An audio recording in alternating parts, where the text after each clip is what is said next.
So next question असेल previous year MHT CET 2021 चा. बघा आता सोल्युशन वरचा क्वेश्चन आहे.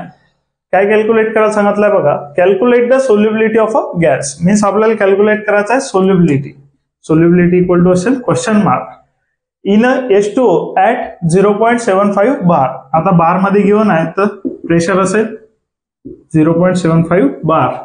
Henrys law constant for gas is. आता हेनरीज लॉ कॉन्स्टंट गिवन आहे जो की असेल KH इक्वल टू असेल 7 × 10⁻⁻⁴ मोल लिटर इनवर्स बार इनवर्स.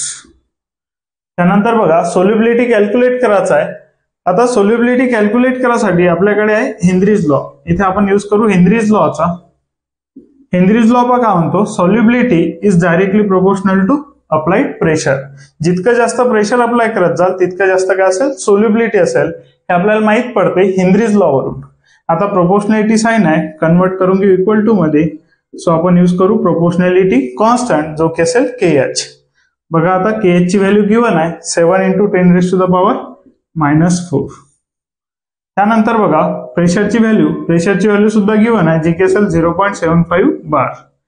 बघा आता सोल्युबिलिटी फाइंड करायचं असेल तर 7 × 0.75 करावं लागेल × 10⁻⁴. सोल्युबिलिटी तुम्हाला मिळून जाईल. आन्सर कमेंट करा.